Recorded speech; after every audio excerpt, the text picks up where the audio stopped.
Hi, this is Srinivas Valeti. Welcome to political talk show. ఇవాల్టి మన అతిథి ప్రముఖ రాజకీయ సామాజిక విశ్లేషకులు డాక్టర్ వేణుగోపాల్ రెడ్డి గారు. నమస్తే సార్. నమస్తే అండి. బీజేపీ నేత ఆకుల సత్యనారాయణ గారు జనసేనలోకి రావటం, ఒక జాతీయ పార్టీ నుంచి ఒక వ్యక్తి జనసేనలో చేరటాన్ని ఏ విధంగా అర్థం చేసుకోవచ్చు? అంటే ఆ పార్టీకి మైనస్ అనుకోవచ్చు, ఈ పార్టీకి ప్లస్ అనుకోవచ్చా? అంటే ఇప్పుడు అతను అక్కడున్న పరిస్థితులు బట్టి అక్కడ ప్రాతినిధ్యం వహిస్తున్నటువంటి అసెంబ్లీ నియోజకవర్గం ఏదైతే ఉందో, ఆ జిల్లా ఏదైతే ఉందో, అక్కడ స్వతహాగా బీజేపీకి ఉన్న పరిస్థితి అందరికంటే కూడా అతనికి తెలుసు. అతను చీఫ్ విప్ అనుకుంటారు. చీఫ్ విప్ కూడా గతంలో ఎవరితో కలిసి పోటీ చేయడం వల్ల వాళ్ళకి బెనిఫిట్ అయిందో కూడా తెలుసు. ఇప్పుడు ఆ పరిస్థితి లేదు. తిరిగి కాంగ్రెస్ తోటి వెళ్ళడానికి అవకాశం లేదు. అక్కడ వైఎస్ఆర్సీపీకి సంబంధించినటువంటి వ్యక్తి బలంగా ఉండడం అటువైపున ఇంకా కొంతకాలం వేచి చూస్తే పవన్ కళ్యాణ్ గారికి ఇంకొక బలమైనటువంటి వ్యక్తి వచ్చి సీటు కోరుకునేటటువంటి పరిస్థితి కనిపిస్తూ ఉంది. కాబట్టి ముందుగానే జనసేనకు ఇప్పుడు అక్కడ ఉన్నటువంటి పరిస్థితుల్లో జనసేనకు కూడా కొంత మేరకు ఎక్కువ స్థాయిలో అక్కడ అభిమానులు ఉండడం, అది కూడా ఈ జనసేనకు ఉన్నటువంటి అభిమానులు పవన్ కళ్యాణ్కు ఉన్నటువంటి చరిష్మా బీజేపీ కంటే అక్కడ బలంగా కనిపిస్తూ ఉంది. ఆ నియోజకవర్గంలో ఖచ్చితంగా బలంగా కనిపిస్తూ ఉంది. ఇంకా కొంత ఆలస్యం చేస్తే కనుక ఈ ఉన్న పరిస్థితి కూడా దాటిపోయేటటువంటి అవకాశం ఉంది. బీజేపీ నుంచి పోటీ చేస్తే అప్పుడు ఏం జరుగుతుందో ఆయనకు తెలుసు, మనందరికంటే కూడా ఆయనకు బాగా తెలుసు. కాబట్టి ఉన్న పలంగా పవన్ కళ్యాణ్ గారి యొక్క చరిష్మాను కానీ అభిమానుల యొక్క వాళ్ళకు ఉన్నటువంటి అభిమానుల యొక్క సంఖ్యాబలాన్ని కానీ దృష్టిలో పెట్టుకొని ఎలా బేరీజు వేసుకున్నప్పటికీ కూడా బీజేపీ కంటే అదే ఎక్కువగా కనిపించింది. రానున్నటువంటి రోజుల్లో ఖచ్చితంగా తిరిగి ప్రాతినిధ్యం వహించాలి అసెంబ్లీలో అనుకున్నప్పుడు అతనికి అంతకుమించి ప్రత్యామ్నాయం ఏం కనిపించిందని అనుకోవడం లేదు. మీరు అడిగారు ఎవరికి దీనివల్ల లాభం అని అడిగారు. ఒక సిట్టింగ్ ఎమ్మెల్యే అన్నిటికి మించి జాతీయ స్థాయిలో ఉన్నటువంటి పార్టీకి సంబంధించి కేంద్రంలో అధికారంలో ఉన్నటువంటి పార్టీకి సంబంధించినటువంటి ఎమ్మెల్యే వచ్చి చేరడం అనేది ఇప్పుడున్నటువంటి పరిస్థితి. అటు టీడీపీ ఉంది, ఇటు వైఎస్ఆర్సీపీ ఉంది. వీటిని కాదని కూడా వచ్చి వైఎస్ఆర్సీపీని టీడీపీని కూడా కాదని వాళ్ళని కాదని కూడా వచ్చి జనసేనలో చేరాడు. కాబట్టి ఖచ్చితంగా జనసేనకు కొంత ఫెచ్చింగ్ అయ్యే అవకాశం ఉంటుంది. రేపు జరిగేటటువంటి ఎన్నికల్లో మేము ఇప్పటివరకు ఎన్నికల్లో పోటీ చేయలేదు, ఎవరికి టికెట్లు ఇవ్వలేదు, మేము ఎక్కడ కూడా పోటీలో దిగలేదు. అయినా మా దగ్గర నుంచి ఇంతమంది తాజా మాజా ఎమ్మెల్యేలు బరిలో ఉన్నారు అంటే కనుక కొంతమేరకు, ఎందుకంటే మనమే చెప్పాం ఎక్కడ మీ స్టేజ్ల పైన బలమైన నాయకులు కనిపించట్లేదు మనమే ప్రశ్నించాం. ఆ జిల్లాకు సంబంధించో ఆ నియోజకవర్గానికి సంబంధించి ఒక ఎమ్మెల్యేగా పనిచేసినప్పుడు కొంతమేర ఖచ్చితంగా ప్రజలు గుర్తుపట్టడానికి అవకాశం ఉంటుంది. కొంతమేరకు చుట్టుపక్కల ఉన్నటువంటి నియోజకవర్గాలను కూడా ప్రభావితం చేయడానికి కూడా అవకాశం ఉంటుంది. కాబట్టి ఇలాంటి వాళ్ళు జనసేనకు అవసరమే, స్టేజ్ మీద కనపడాలి, జనసేనకు అవసరమే. కాకపోతే జనసేన అనుకున్నటువంటి విధంగా జనసేన ఏదైతే చెప్తూ వస్తుందో కొంతమేరకు ఇలాంటి వాళ్ళని తీసుకొచ్చి పెడితే బాగుంటుంది. కానీ మేము అదే అడగబోతుంది, ఎందుకంటే ఆయన యువతకి మహిళలకి అధిక ప్రాధాన్యం అన్నారు. ఇక మొత్తం వీళ్ళతో నింపితే మళ్ళీ పార్టీకి ప్రమాదమే. అదే చెప్తున్నాం వలేటి గారు, మనం మీరు కొత్తగా రాజకీయాలు చేయాలని రాజకీయాల్లోకి వచ్చారు అని చెప్పారు. కొత్త తరాన్ని తీసుకొస్తాను, కొత్త తరం కొత్త నీరు కావాలని చెప్పి కోరుకుంటున్నాను. మహిళలకు ముఖ్యంగా యువతకు ఎక్కువ ప్రాధాన్యత ఇస్తా అని చెప్పారు. మరి ఇలాంటి సందర్భంలో కొంత మేరకు కొంత పాత వాళ్ళు అక్కడక్కడ సిట్టింగ్లను బట్టి రావచ్చేమో, కానీ రాజకీయ అనుభవం కావాలి, కొంత కావాలి. కానీ మరి మళ్ళీ ఒక 10-20 మంది ఇలాంటి వాళ్ళు వచ్చి చేరాను అనుకోండి, మళ్ళీ మన ఇద్దరం కూర్చుంటే ఇదే డిస్కషన్ వస్తుంది. అంత పాత వాళ్ళే కదా, వీళ్ళనే తెచ్చి ఏం కొత్త రాజకీయాలు చేస్తారని చెప్పి రావడానికి అవకాశం ఉంది. కొంత వ్యాక్యూమ్ క్రియేట్ అయినటువంటి దాన్ని ఖచ్చితంగా జనసేన కూడా ఉపయోగించుకోవాలి. అయితే గెలుపు అవకాశాలు ఉన్నటువంటి వాళ్ళను గెలుపు పందాల్లో ఇప్పుడు మనం గెలుపు గుర్రాలుగా గతంలో కూడా చెప్పుకున్నాం. గెలుపు గుర్రాల వేట అనేది కాదు. కొత్త రాజకీయాలు అనుకున్నప్పుడు ఎలా అంటే ఆ పార్టీ అధినేతను చూసి ఓట్లు వేసేలా ఉండాలి. స్థానిక అభ్యర్థిని కొంతమేరకు ప్రభావితం చూపాలి. మరి పవన్ కళ్యాణ్ గారికి జనసేనలో పవన్ కళ్యాణ్ గారిని గుర్తుపట్టలేనటువంటి వాళ్ళు, పవన్ కళ్యాణ్ గారిని 2 రాష్ట్రాల్లో గుర్తుపట్టని వాళ్ళు ఎవరు లేరు కదా. ఆ పవన్ కళ్యాణ్ గారి యొక్క చరిష్మా అనేది అభ్యర్థులపైన కొంతమేరకు ప్రభావితం చూపించాలి తప్పితే ఓటర్లపైన ఎక్కువ ప్రభావితం చూపించాలి. ఆ అభ్యర్థి ఏం చేస్తాడు, స్థానికంగా ఉండేటటువంటి అభ్యర్థి పలానా ఆయన మాకు పేరు తెలుసులే అనేటటువంటి విధంగా ఉండాలి తప్పితే జనసేనను మించి ఇంకా అభ్యర్థి పనిచేసేటటువంటి విధంగా ఏం కనిపించదు మనకు. కాబట్టి ఖచ్చితంగా పవన్ కళ్యాణ్ గారు కొత్త తరానికి ముఖ్యంగా యువత అందులో ఎక్కువ మేరకు కనీసం గ్రాడ్యుయేషన్ పూర్తి చేసినటువంటి వాళ్ళను ఉండేటటువంటి విధంగా మార్పులు తీసుకురావాలనుకుంటున్నారు. కాబట్టి ఈ రోజుల్లో బీఈ ఎంటెక్ పీజీలు అనేది కామన్గా అయిపోయినటువంటి Yes, sir. నేపథ్యంలో యువతకు టికెట్లు ఇస్తే కనుక ఆటోమేటిక్గా అలాంటి వాళ్ళు ఎక్కువగా ఉంటారు. కానీ సబ్జెక్ట్ మీద అవగాహన ఉండాలి, ప్రజలకు సేవ చేయాలని తపన ఉండాలి. ఖచ్చితంగా మనం ఏమంటున్నామంటే అలా ఇప్పుడు మనం వలేటి గారు ఈ మధ్యకాలంలో మనం పేపర్ టీవీలో చూస్తుంటాం సర్పంచ్ ఎన్నికల్లో ఎంటెక్ వాళ్ళు, పిహెచ్డి వాళ్ళు, పీజీలు చేసినటువంటి వాళ్ళు, Yes, sir. ఇంజనీరింగ్ పెద్ద చేసినటువంటి చదువులు వాళ్ళు, చదివిన వాళ్ళంతా వస్తున్నారు. సాఫ్ట్వేర్ ఉద్యోగాలు చేసి వదులుకుంటున్నటువంటి వాళ్ళు, విదేశాల నుంచి వచ్చి పోటీ చేస్తున్నటువంటి వాళ్ళు మనం చూస్తూ ఉన్నాం. Yes, sir. మనం అవకాశం కల్పిస్తే కదా. నేను ఏమంటున్నానంటే దురదృష్టం ఏంటంటే కొంతమందికి ఇప్పటికి కూడా ప్రమాణ స్వీకార పత్రాలు చదవడానికి కూడా రావట్లేదు. Yes, చూస్తున్నాం సార్, లైవ్ చూస్తూ చదవడానికి కూడా మనం ఏం కోరుకుంటున్నాం అంటే పార్టీలు కాదు మనకి ఇక్కడ ఇంపార్టెంట్. నీవు చేసేటటువంటి సంతకానికి ఎంత విలువ ఉందో నీకు తెలియకపోవచ్చు, కానీ ప్రజలకు తెలుసు.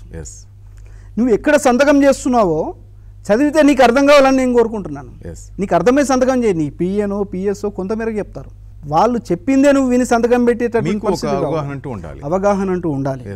అయితే మరి కొత్త రాజకీయాలు, కొత్త తరము, మార్పు అనుకున్నప్పుడు మళ్ళీ వీళ్ళకి ఎక్స్పీరియన్స్ కొంతమేరకు అవగాహన ఉండాలి. మనం ఏమంటున్నాం అంటే అవగాహన ఉండాలి, అవగాహన కల్పించుకుంటారు. మనం ప్రతి వాళ్ళు సింపుల్ ఎగ్జాంపుల్ చెప్తాను. ఒకసారి ఇప్పుడు రేపు వార్డు మెంబర్ నుంచి మొదలుకుందాం. మనం తెలంగాణలో జరిగినటువంటి ఎన్నికలు వార్డు మెంబరు, ఉప సర్పంచ్, సర్పంచ్ కదా, వాళ్ళకు కొన్ని విధులు బాధ్యతలు ఉన్నాయి. ఎలా ప్రవర్తించాలని ప్రవర్తన నియమావళి కూడా ఉంటుంది.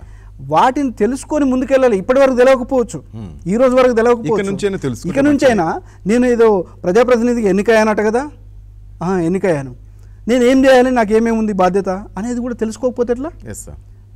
అది అనుభవమే అవసరం లేదు దానికి. మరీ ఎక్కువ అనుభవం ఉంటే ఏంటంటే ప్రజలను ఎలా ముంచాలి, వాళ్ళ నెత్తిన ఎలా చేతి పెట్టాలి వీళ్ళందరికీ అర్థమైపోయింది. అది ఇంకో ఎక్కడికో దారితీస్తుంది.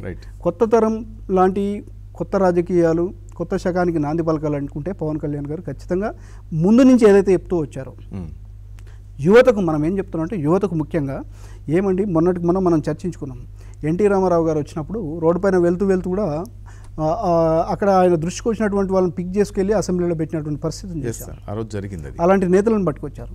మరి జనసేన లాంటికి సంబంధించిన పవన్ కళ్యాణ్ కూడా ఆయన కూడా ఇప్పటికీ ఆయన దృష్టిలో ఉన్నటువంటి వాళ్ళు ఆయన చేయాల్సింది ఏంటంటే ఇంకా కూడా ఇప్పటికి కూడా కొన్ని జిల్లాలో పర్యటనకు వెళ్ళినటువంటి పరిస్థితిని చూస్తాం. ఆయా జిల్లాల్లో పర్యటనకు వెళ్లకుండా, అవగాహన లేకుండా ఎవరో చెప్పిన దాని మీద దృష్టి పెట్టేదానికంటే కూడా ఇప్పటికీ కాలయాపన జరిగింది ఏం లేదు. ఉన్నటువంటి అవకాశాన్ని కూడా ఈ సమయాన్ని కూడా వినియోగించుకుంటూ ఎక్కడైతే పవన్ కళ్యాణ్ గారు ఇప్పటి వరకు పర్యటనకు వెళ్ళలేదో ఆ జిల్లాలపైన దృష్టి పెట్టి అక్కడ ఉన్నటువంటి పరిస్థితులు, సమస్యలు, ముఖ్యంగా ఎవరికి అవకాశం కల్పిస్తే బాగుంటుంది అనేటటువంటి అవగాహన పెంచుకొని అభ్యర్థులను ప్రకటిస్తే బాగుంటుంది. కానీ ఇక్కడి నుంచి అక్కడి నుంచి పాత నీరునంతా తీసుకొచ్చి మళ్ళీ ఇందులోనే నింపేస్తాను అనుకుంటే కనుక ఎన్నికల తర్వాత మాట్లాడటం మళ్ళీ డిఫరెంట్గా ఉంటుంది. ఈ పవన్ కళ్యాణ్ గారు కానీ ఇంకోరు కానీ ఎవరు అడిగినా సరే మనం చెప్పదలుచుకుంది ఒక సలహా, సూచన, మీరు గ్రౌండ్ లెవెల్లో పనిచేసేటటువంటి వాళ్ళని పట్టుకరండి, ఆ ప్రాంతానికి వెళ్ళి పర్యటించండి. వెళ్ళినటువంటి జిల్లాలకే వెళ్తున్నట్టుగా కనిపిస్తుంది తప్పితే ఇప్పటి వరకు మెజార్టీ జిల్లాలు దాదాపు 60% పైన జిల్లాలను పర్యటించినటువంటి సందర్భం ఉంది. అలాంటి వాటిపైన కూడా దృష్టి పెడితే కనుక ఖచ్చితంగా ఇంకొంత అనుభవం పెరిగేటటువంటి అవకాశం ఉంటుంది. ఆ ప్రాంతాల్లో ముఖ్యంగా ఉన్నటువంటి మెజార్టీ సమస్యలు కూడా దృష్టికి రావడానికి అవకాశం ఉంటుంది. వేణుగోపాల్ రెడ్డి గారు, ఇక ఆంధ్రప్రదేశ్లో చూస్తే రాజకీయాలు హీట్ ఎక్కుతున్నాయి.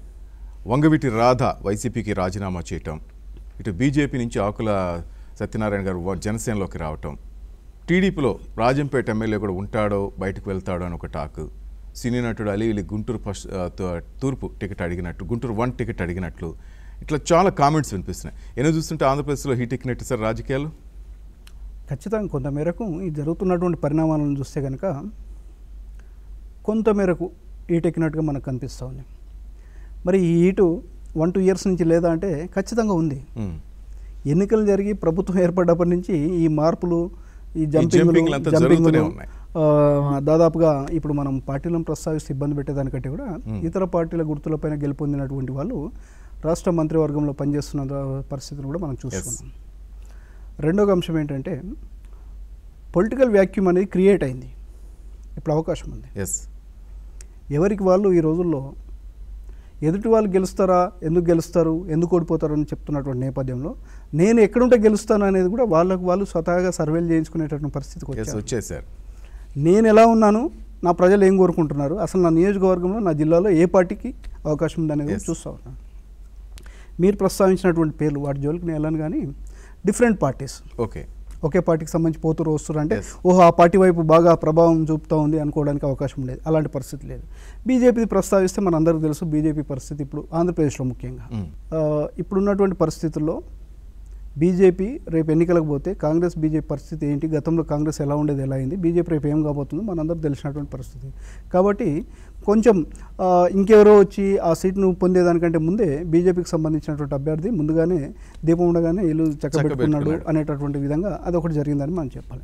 సరే, విజయవాడ రాజకీయాల గురించి చెప్పినప్పుడు ఖచ్చితంగా సమైక్య ఆంధ్రప్రదేశ్లో ఉన్నప్పుడు కానీ ఇప్పుడు విడిపోయిన తర్వాత కానీ విజయవాడ అంటేనే ఆ మొత్తం ఆంధ్రప్రదేశ్లో ఒక హాట్ సంబంధించినటువంటి పాలిటిక్స్, అక్కడ జరుగుతున్నటువంటి తీరు, 2-3 కుటుంబాలకు సంబంధించినటువంటి వాళ్ళ పేర్లు తెరపైకి రావడం, గతంలో జరిగినటువంటి పరిణామాలు కూడా ఎన్నికల సమయంలో బయటకు రావడం, ఇవన్నీ మనం చూస్తూ ఉన్నాం. సరే, విజయవాడ టౌన్ విషయానికి వస్తే విజయవాడ తూర్పు, విజయవాడ సెంట్రల్ వీటికి వచ్చినప్పుడు వాళ్ళ యొక్క కుల సమీకరణాలు, సామాజికీకరణ సమీకరణాలు, వాళ్ళు పనిచేసినటువంటి గతంలో ఆయా కుటుంబాలకు సంబంధించినటువంటి గతంలో మంత్రులుగా పనిచేసినటువంటి వాళ్ళు, వాళ్ళ ప్రభావం ఎలా ఉంది ఏంటనేది మనందరికీ తెలిసినటువంటి విషయం. ఇటీవల జనసేనలో చేరినటువంటి వాళ్ళు, గతంలో నుంచి జనసేనలో ఉన్నటువంటి వాళ్ళు, గతంలో వైఎస్ఆర్సీపీలో పనిచేసినటువంటి వాళ్ళు, వైఎస్ఆర్సీపీ తరఫున గెలుపొందినటువంటి వాళ్ళు, ఇవన్నీ కూడా చూస్తున్నప్పుడు ఏమవుతుందంటే సమీకరణాలు ఖచ్చితంగా మారుతూ ఉన్నాయి. మనం ఒకటి మాత్రం ఇక్కడ చెప్పదలుచుకున్నాం, ఇప్పుడు జరిగింది 1-2%. ఈ జంపింగ్ జపాంగ్లు అంటామా, లేకపోతే ముందుగానే ఇల్లు చక్కబెట్టుకునేటటువంటి కార్యక్రమంలోన రానున్నటువంటి ఒక నెల రోజుల్లో, ఒక పక్షం రోజుల్లో మరిన్ని చూడడానికి అవకాశం ఉంటుంది. ఎందుకంటే ఎన్నికల నోటిఫికేషన్ వచ్చేటటువంటి సమయం దగ్గర పడింది కాబట్టి ఎవరికి వాళ్ళు ఇందాక మనం చెప్పుకున్నట్టుగా సమీకరణాలు మారడానికి అవకాశం ఉంటుంది. ఇక్కడ ఇంకొక అంశం వల్లెట్ గారు, ఒకరు పార్టీ మరి ఈ పార్టీలోకి వస్తే ఇక్కడ ఉన్నటువంటి వాళ్ళు అడ్జస్ట్ అవుతారు అనుకోవడానికి అవకాశం లేదు. వీళ్ళు కూడా మా సీటుకి ఏదో గండిపడింది అని చెప్పి వెంటనే ఎంత అవకాశం ఉంటే అంత త్వరగా వీళ్ళు కూడా పార్టీ వైపు చూస్తారు. ఇంకొక అవకాశం ఉంది, ఇంతకాలం నాకు అడ్డంకిగా ఉంటాడు అనుకున్న వ్యక్తి ఉన్నాడు కాబట్టి నేను అందులో పోలేదు, ఇప్పుడు అతనే లేడు కదా, నేను ఇటు మారి సీటు తెచ్చుకుంటా అనేటటువంటి సందర్భం కూడా మనం చూడాల్సినటువంటి అవసరం. అందుకే మనం ఏం చెప్పామంటే పొలిటికల్ వ్యాక్యూమ్ అనేది ఇప్పుడు క్రియేట్ అయింది. ఇది రానున్నటువంటి పక్షం రోజుల నుంచి ఒక మాసం అంటే ఒక నెల రోజుల్లో ఖచ్చితంగా మనం ఊహించినటువంటి పరిణామాలు చూడడానికి అవకాశం ఉంటుంది. కానీ నేనేమంటానంటే సార్, నిన్నటి కోల్కతా సభతో చంద్రబాబుకు ఊపు వచ్చింది అనుకోవచ్చా? అటు జగన్ కేటీఆర్ కలగితో కొంత అసంతృప్తి కనిపిస్తుంది ఆ పార్టీలో అనిపిస్తోంది. ఆ పార్టీకి నష్టమా? ఇప్పుడు కోల్కతాలో జరిగినటువంటి సభ, దానివల్ల చంద్రబాబు నాయుడు గారికి కొంత పేరు వస్తే వ్యక్తిగతంగా అక్కడ ఏమైనా పేరు వచ్చి పాల్గొనలేని పేరు ఉంటుండొచ్చు. కానీ అది ఆంధ్రప్రదేశ్లో అక్కడ పాల్గొనడం వల్ల ఇక్కడ ఏదో ఓట్లు బాగా పడిపోతాయి, సీట్లు ఏదో గెలుపొందుతారని అనుకోవడానికి అవకాశం లేదు. జాతీయ స్థాయిలో సమీకరణాలు వేరుగా ఉంటాయి.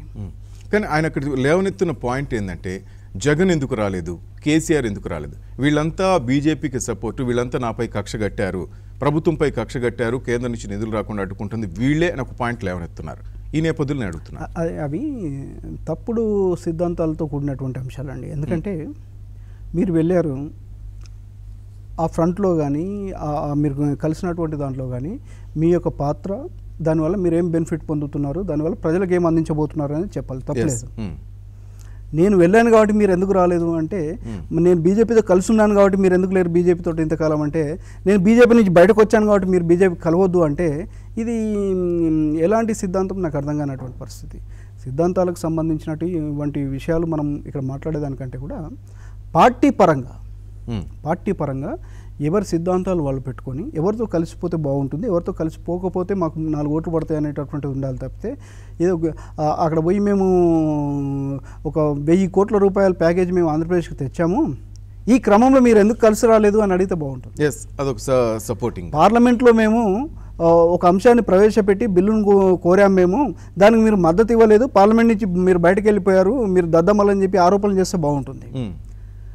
మీ అవసరాల కోసమో లేకపోతే ఇక్కడ ఉన్నటువంటి ప్రజల అవసరాల కోసమో, పార్టీ మనుగడ కోసమో, రేపు కేంద్రంలో ఇంకొక ఫ్రంట్ వస్తే మాకు బాగా పనిచేస్తుంది అనుకున్నప్పుడు మీరు వెళితే ఎదుటి పార్టీ వాళ్ళు రాలేదని ప్రశ్నిస్తున్నారంటే అది కొంతమేరకు, ఎందుకంటే అక్కడికి వెళ్తే పవిత్రంగా మారిపోతారని అనుకోవడానికి లేదు, అక్కడికి వెళితే 10 రూపాయలు వస్తాయి అనుకోవడానికి లేదు, దానికి దీనికి సంబంధం లేదు. మోరోవరు చంద్రబాబు నాయుడు వెళ్ళిన దానికి జగన్ రావాలని కోరుకోవడం, జగన్ వెళ్ళిన దానికి చంద్రబాబు నాయుడు ఎందుకు రాలేదని కోరుకోవడం, ఈ కేసీఆర్ గారు ఎందుకు రాలేదని ఇక్కడ కోరడం, కేసీఆర్ గారు మొన్న వెళ్ళిన దానికి నువ్వు ఎందుకు రాలేదని చంద్రబాబు నాయుడు ప్రశ్నించడం, ఇది కాదు కదా. దానివల్ల ఏంటి ఉపయోగం అర్థం కావట్లేదు. కాకపోతే ఏంటంటే ఇప్పుడు వెళ్ళి మీరు మాట్లాడుతున్నారు, రేపు జాతీయ స్థాయిలో మీరు ఊహించిన దానికంటే భిన్నమైనటువంటి ప్రభుత్వం వచ్చిందనుకో, అప్పుడు మీ స్టాండ్ ఏంటనేది ఇప్పుడు చెప్పగలరా? ఎవరికి వాళ్ళు మనం సొంత అవసరాల కోసం మాట్లాడుతూ ఉన్నారు, సొంతంగా పార్టీని బలోపేతం చేసుకోవడం ప్రయత్నం చేస్తారు తప్పితే గతంలో అనేక సందర్భాల్లో ఎన్నికల సమయంలో మాట్లాడింది వేరుగా ఉంది, ఎన్నికలు ముగిసి ఫలితాలు వచ్చేలోపు మాట్లాడింది వేరుగా ఉంది, మాట తీరు మారింది. విజయోత్సవ సభ పెట్టుకొని ఫలితాలు వచ్చిన తర్వాత విజయోత్సవ సభ పెట్టుకున్నప్పుడు వీళ్ళు వ్యవహరించినటువంటి తీరు వేరుగా ఉంటుంది. ఈ మూడింటికి ప్రజలే సాక్షులు. ఈ మూడింటికి నాయకులు వ్యవహరించినటువంటి తీరుకు ప్రజలే సాక్షులు. వాళ్ళకి ఎవరు జవాబు చెప్పాలి? మరి మీ ఇష్టానుసారంగా మాట్లాడుతూ ఉంటారు. ఎన్నికల ముందు అలయన్సులు వేరుగా ఉంటాయి, ఎన్నికల తర్వాత ప్రాధాన్యాలు మారిపోతూ ఉంటాయి, ఎన్నికల తర్వాత మీ అవసరాలు మారిపోతూ ఉంటాయి, మీ ఇష్టం వచ్చినట్టుగా ఎవరితో అయినా కలిసిపోతూ ఉంటారు. నేను ఒక చంద్రబాబు నాయుడు గారిని గురించి మాట్లాడట్లా, అన్ని పార్టీలు కూడా ఒక ఫ్రంట్. ఇప్పుడు ఉదాహరణకు మనకు ఎన్డీఏ కూటమిలో ఉన్న పక్షాలన్నీ ఎన్డీఏతో ఉన్నాయి అనుకోవడానికి లేదు. సైద్ధాంతికంగా వాళ్ళు వేరు కొన్ని అంశాలపైన విభేదిస్తూ ఉంటారు. యూపీఏలో ఉన్నటువంటి వాళ్ళంతా యూపీఏతో ఉన్నారు అనుకోవడానికి లేదు. స్థానికంగా మారుతున్నటువంటి పరిస్థితులను బట్టి వాళ్ళు ఎప్పటికప్పుడు మారిపోతూ ఉన్నారు. కాబట్టి మీరు ఎందుకు రాలేదు అనేది ఇక్కడ మీరు వెళ్ళడం వల్ల ఏం సాధించారో చెప్పండి. ఈ రాష్ట్రానికి ఏం సాధించారు గొప్పగా చెప్పండి. ప్రజలు ఆహ్వానిస్తారు. మీరు సాధించలేరని నేను చెప్పట్లా. దానివల్ల రేపు ఏం చేయబోతున్నారో మీరు చెప్పండి. దానివల్ల కొత్తగా ప్రజలకు ఏం ఒనగూరుతుందో చెప్పండి. అంతేగాని మేము వెళ్ళే వేదిక పైన మీరు ఎందుకు రాలేదంటే వాళ్ళు ఎందుకు వస్తారు? వాళ్ళు మీకు శత్రువులు, మీరు వాళ్ళకి శత్రువులు కదా. ఎందుకు వస్తారు మీరు వెళ్ళిన వేదికపైకి? మీకు ఎందుకు ఆహ్వానం అందలేదు అంటే, ఊర్లో ఒక పెళ్లి జరిగితే ప్రతి ఇంటికి వెళ్ళదు ఆహ్వాన పత్రిక, వెళ్ళాల్సిన వాళ్ళకే వెళ్తుంది. అట్లాగే ఇది కూడా అంతే. ఇప్పుడు వైరు వర్గాలుగా ఉన్నటువంటి వాళ్ళను వాళ్ళు పిలవచ్చు, పిలవకపోవచ్చు. జగన్ కూడా పిలవలేదనే తెలుసు. ఒక పిలిచినా వెళ్ళకపోవచ్చు. మనం ఏమంటారంటే పిలిచినా వెళ్ళకపోవచ్చు. మరి కేటీఆర్ గారు నేరుగా వెళ్ళి జగన్మోహన్ రెడ్డి గారిని కలిశారు. మరి జగన్మోహన్ రెడ్డి గారు ఉండి మరి మిమ్మల్ని ఎందుకు కలవలేదని అడగచ్చు. మరి మీరు నేరుగా చంద్రబాబు నాయుడు గారే కేటీఆర్ గారితో మనం కలిసి ఎన్నికలకు వెళ్దామని చెప్పి ఒక సందర్భంలో కోరినటువంటి నేపథ్యంలో బహిరంగంగా చెప్పుకున్నారు, తిరస్కరించారు. మరి జగన్మోహన్ రెడ్డి గారు మా ఇంటికి వచ్చి కలిశాడు కాబట్టి మీ ఇంటికి ఎందుకు రాలేదని ప్రశ్నిస్తే ఎట్లా? అది కూడా సైద్ధాంతికంగా తప్పే. ఇక్కడ సైద్ధాంతికంగా తప్పే. ఎవరి అవకాశాలు, ఎవరి అవిగేషన్స్, వాళ్ళకు ఉండేటటువంటి స్థానిక పరిస్థితులను బట్టి అక్కడికి వెళ్తే లోకల్గా జరిగేటటువంటి నష్టం ఏంటి, లాభం ఏంటి, ఇక్కడ వెళ్తే జరిగేటటువంటి లాభం ఏంటి, నష్టం ఏంటి, ఇవన్నీ బేరీజ్ వేసుకుంటారు. అంతేగాని నేను వెళ్ళాను కాబట్టి మీరు ఎందుకు రాలేదు అనేది కూడా కరెక్ట్ కాదు. ఏదో మనం అవకాశం ఉంది కదా, ఒక మంత్రి స్థాయిలోనే ఎవరో కూర్చొని ఏది పడుతుంది మాట్లాడితే ప్రజల్లోకి వెళ్ళిపోతే మేము ఏది పడుతుంది మాట్లాడవచ్చు, తిట్టేయచ్చు అనేటటువంటి విధంగా మాట్లాడుతున్నారు. కానీ అది కరెక్ట్ కాదు. ఎందుకంటే ఎన్నికలు సమీపిస్తున్నప్పుడైనా వాస్తవాలు మాట్లాడండి. ఎన్నికలు సమీపించి ఎన్నికల్లోకి వెళ్తున్నప్పుడు ప్రజలకు మీరు ఏం చేశారో చెప్పండి, ఏం చేయబోతున్నారో చెప్పండి. ఒకరిపైన ఒకరు ఆరోపణలు చేసుకుంటూ పార్టీలను పక్కన పెట్టండి. ఎవరి పార్టీ సిద్ధాంతం వాళ్ళకు ఉంది, అది మాట్లాడుకోండి.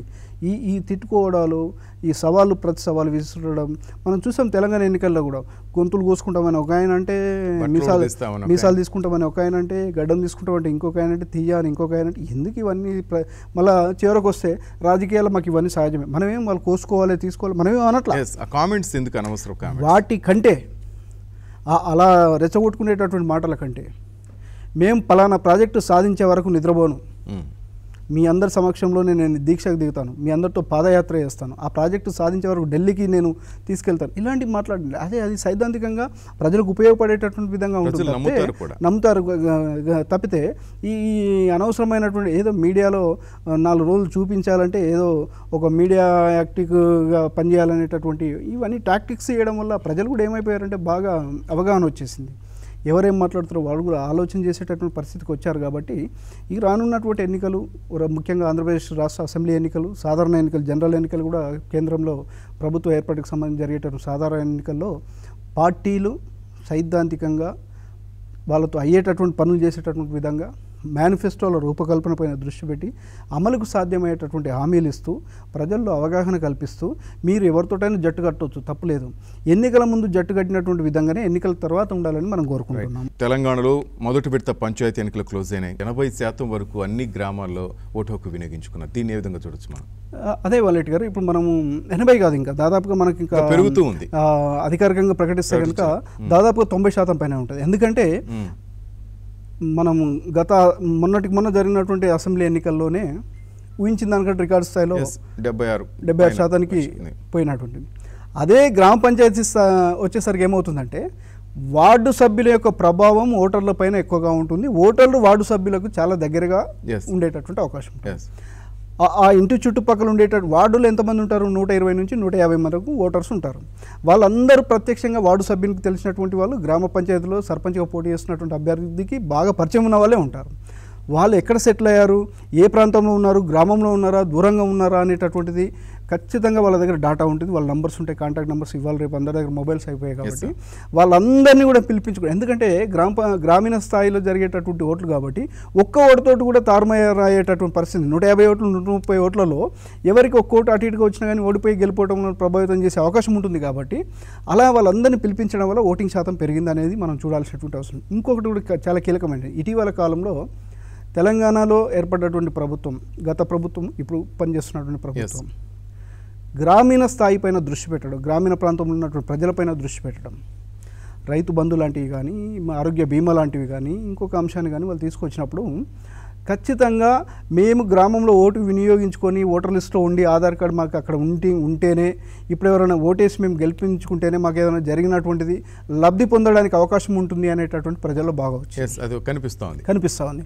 రేపు ఎలాంటి స్కీమ్ ప్రభుత్వం తెస్తుందో, మాకు ఓటర్ కార్డు లేకున్నా ఇబ్బంది, అక్కడ ఆరోగ్య మిత్రులు లేకున్నా ఇబ్బంది, రేషన్ కార్డు లేకున్నా ఇబ్బంది, గ్రామంతో సన్నిహిత సంబంధాలు లేకున్నా మాకు ఇబ్బంది జరిగేటటువంటి పరిస్థితి ఉందనేటటువంటి ప్రజల్లో వచ్చింది. కాబట్టి ఓటింగ్ శాతం పెరగడానికి ఇవన్నీ కారణాలు ఉన్నాయి. దాంతోపాటుగా అక్కడికి వెళ్ళినప్పుడు ఆబ్వియస్లీ ఏమవుతుందంటే, మా కులపైన, మా వర్గమా, మాకు సంబంధించిన అయినా నా మంచి చెడులో చూస్తారా, నాకు ఉపయోగపడ్డా, రేపు ఉపయోగపడతాడా అనేటటువంటి కూడా చూస్తారు. కాబట్టి ఈ నేపథ్యంలో ఎక్కువ మంది ఓటు హక్కును వినియోగించుకున్నటువంటిది మనకు కనిపిస్తూ ఉంది. ప్రజాస్వామ్యంలో మనం అదే కోరుకుంటా ఉన్నాం. 100%కి 100% ఓటింగ్ శాతం నమోదవ్వాలి.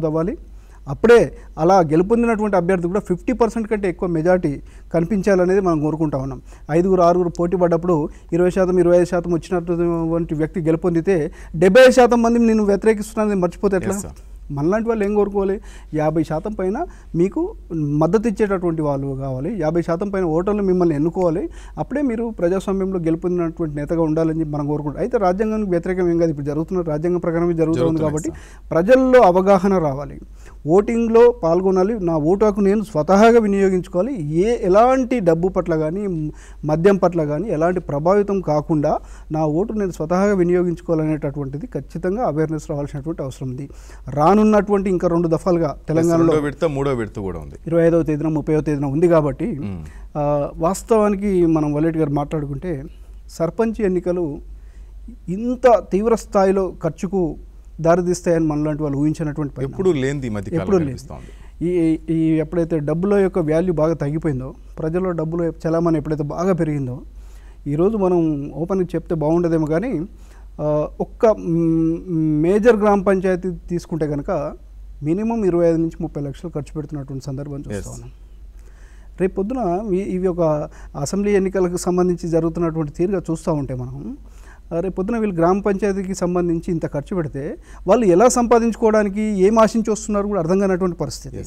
ఒక విధంగా ఈరోజు మొదటి దఫలో ఎన్నికలు పూర్తయి రిజల్ట్ వచ్చినట్టు సర్పంచ్ అభ్యర్థులు కానీ, వార్డు మెంబర్ అభ్యర్థులు కానీ, అమ్మయ్య మాకు ఇంకొక వారం 10 రోజులు ఉంటే ఈ ఖర్చు అంతా తడిసి మోపడై మాకు ఇబ్బందికరంగా మారేటటువంటి ఉంది, మాకు మొదటగా అయిపోయింది అనేటటువంటి పరిస్థితిలో వీళ్ళు ఉంటారు.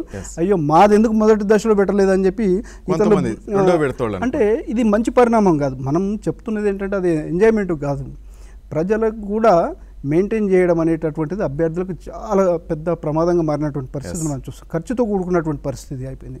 కాబట్టి మరి ఇవన్నీ దృష్టిలో పెట్టుకొని ఏదేమైనప్పుడు కూడా పల్లెల్లో నివసిస్తూ పల్లె ప్రజలకు ఉపయోగపడేటటువంటి ప్రభుత్వ సంక్షేమ కార్యక్రమాలను తీసుకెళ్ళి ప్రభుత్వం దగ్గర నుంచి వచ్చినటువంటి ప్రతి రూపాయి కూడా లబ్ధిదారులకు, నిజమైన లబ్ధిదారులకు ఉపయోగపడేలా సర్పంచులు వ్యవహరిస్తారని మనం కోరుకుంటాం. తప్పకుండా అందరూ అదే కోరుకోవాలి sir. Thank you very much sir. నమస్తే అండి. ఇది వాటి పొలిటికల్ టాక్ షో. రేపు మరో అతిథితో మళ్ళీ మీ ముందుంటాను. Keep watching 99 TV.